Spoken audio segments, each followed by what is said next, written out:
আসসালামু আলাইকুম viewers, Nusrat cooking স্টুডিওর আজকের আয়োজনে সবাইকে ওয়েলকাম জানাচ্ছি। আজকে আমি আপনাদেরকে করে দেখাবো সাদা দপদপে এবং ঝরঝরে পারফেক্ট পোলাওয়ের রেসিপি।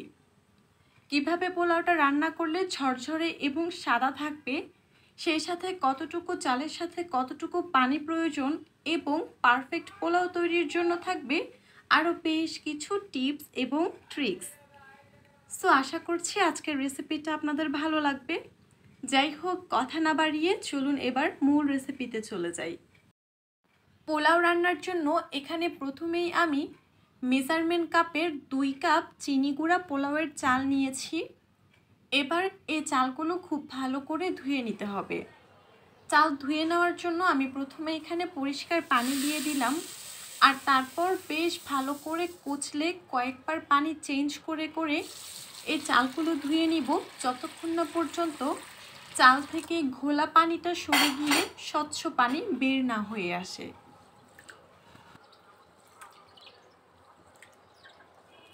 চালগুলো পরিষ্কার করে ধুয়ে নেওয়ার পর এবার কিছুটা নর্মাল পানি দিয়ে এই পানিতেই এইভাবে চালগুলো ভিজিয়ে রাখবো 10 মিনিটের মতো। 10 মিনিট চালগুলো ভিজিয়ে রাখার পর এবার পানি থেকে চালগুলো উঠিয়ে একটা ছাঁকনিতে নিয়ে নিব। এভাবে যদি পোলাও রান্নার আগে চালগুলো কিছুক্ষণ পানিতে ভিজিয়ে রাখা হয় তাহলে পোলাওগুলো খুব ঝরঝরে হয়। অন্যদিকে চুলায় একটা পাত্র বসিয়ে প্রথমেই এখানে 1/3 কাপ পরিমাণ রেগুলার রান্নার সয়াবিন তেল দিয়ে দিচ্ছি। তেল গরম হয়ে এলে এবার এখানে 1/3 কাপ দিয়ে দিচ্ছি পেঁয়াজ কুচি। এরপর নেড়েচেড়ে এই পেঁয়াজ কুচিগুলো আমি ভেজে বেরেস্তা করে নিব। আর বেরেস্তা করার সময় একটু চেষ্টা করবেন অনবরত পেঁয়াজটা নাড়তে, এতে করে পেঁয়াজের সব সাইডেই সমানভাবে তাপটা পায় আর সমানভাবেই কালারটা আসে।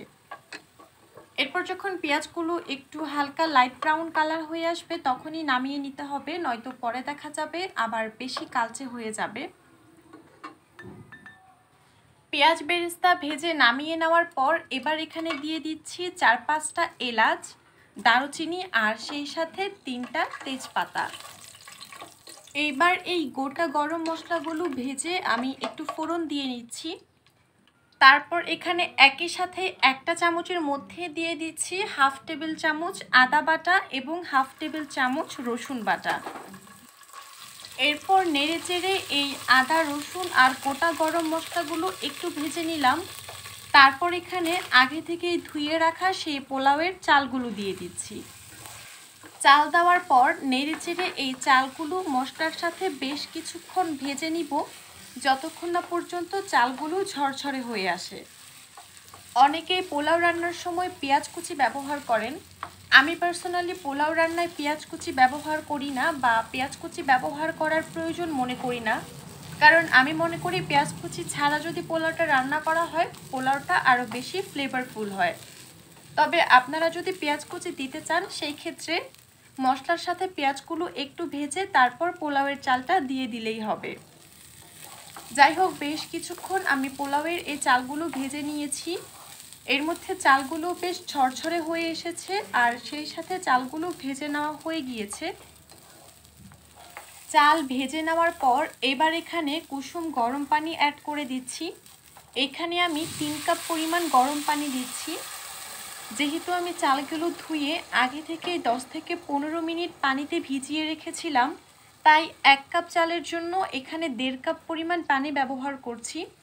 আর চালগুলো যদি ধুয়ে ডিরেক্ট রান্না করা হয় পানিতে না ভিজিয়ে, সেই ক্ষেত্রে 1 কাপ চালের জন্য 2 কাপ পরিমাণ পানি ব্যবহার করতে হবে। আর এটাই হচ্ছে পোলাও রান্নার জন্য পারফেক্ট পানির পরিমাণ। পানির এই পরিমাণটা যদি ঠিক রাখা হয় তাহলে পোলাওটাও এমনিতেই পারফেক্ট এবং ঝরঝরে হবে। এবার এখানে 5-6টা আস্ত কাঁচামরিচ দিয়ে দিলাম আর সেই সাথে দিয়ে দিচ্ছি বেশ কিছু কিশমিশ। পোলাও রান্নায় কিশমিশটা আমার খুবই পছন্দের, তবে পার্সোনালি যদি আপনাদের কারো ভালো না লাগে সেই ক্ষেত্রে স্কিপ করতে পারেন। এইবার এখানে দিয়ে দিচ্ছি স্বাদ মতো লবণ আর সেই সাথে পোলাওয়ের টেস্টটা ব্যালেন্স করার জন্য দিয়ে দিব 1/2 চা চামচ চিনি। এরপর এখানে দিয়ে দিব 1 টেবিল চামচ গুঁড়া দুধ। আপনারা চাইলে লিকুইড দুধও ব্যবহার করতে পারেন, তবে লিকুইড দুধ যদি ব্যবহার করেন সেই ক্ষেত্রে পানিটা 3 কাপের জায়গায় 2 কাপ দিতে হবে। আবার চাইলে কোনো দুধ ব্যবহার না করে শুধুমাত্র পানি দিয়েও পোলাওটা রান্না করতে পারেন, কিন্তু দুধ দিলে পোলাওয়ের টেস্টটা ভালো হবে এই আর কি। এরপর চুলার আঁচ মিডিয়ামে করে বা মিডিয়াম চেয়ে একটু হাইতে করে হাঁড়িটা ঢাকনা দিয়ে ঢেকে পোলাওগুলো রান্না করব 5 থেকে 7 মিনিট। আর এর মাঝে একবারও ঢাকনাটা কোনোভাবে সরানো যাবে না, একদম সম্পূর্ণ পানিটা টেনে গিয়ে পোলাওটা বেশ ঝরঝরে হয়ে আসা পর্যন্ত হাঁড়িটা এইভাবে ঢাকনা দিয়ে ঢেকে রাখতে হবে। 5-7 মিনিট পর এবার ঢাকনাটা সরিয়ে নিচ্ছি, আর দেখতেই পাচ্ছেন এরই মধ্যে সম্পূর্ণ পানি টেনে গিয়ে পোলাওয়ের চালটা বেশ ঝরঝরে হয়ে গিয়েছে। এবার একটু পোলাওগুলো নেড়ে চেড়ে দিচ্ছি, তবে এই ক্ষেত্রে খুব বেশি নাড়াচাড়া করা যাবে না, এতে করে দেখা যায় পোলাওয়ের চালগুলো ভেঙে যায়। এরপর আবার হাঁড়িটা ঢাকনা দিয়ে ঢেকে দিব, তবে তার আগে ওপর থেকে 1 চামচ ঘি ছড়িয়ে দিচ্ছি। পোলাওয়ে যদি ঘি না পড়ে তাহলে কিন্তু আসল ফ্লেভারটাই আসে না, সেক্ষেত্রে অবশ্যই একটুখানি হলেও ঘি ব্যবহার করার চেষ্টা করবেন। এরপর হাঁড়িটা ঢাকনা দিয়ে ঢেকে চুলার আঁচ একদমই লোতে করে 5 মিনিট এই পোলাওগুলো দমে রাখবো। 5 মিনিট পর ঢাকনাটা সরিয়ে নিচ্ছি, আর এরই মধ্যে পোলাও রান্না কমপ্লিট। এখন শুধু এই পোলাওগুলো নামিয়ে সার্ভ করার পালা। এইভাবে যদি পানির পরিমাণ ঠিক রেখে সেই সাথে চুলার আঁচটা ঠিক রেখে পোলাও রান্না করা হয় তাহলে পোলাওগুলো অবশ্যই পারফেক্ট হবে। যাই হোক, পোলাও রান্না টোটালি কমপ্লিট। এখন এই পোলাওগুলো নামিয়ে আমি একটা প্লেটে সার্ভ করে নিব।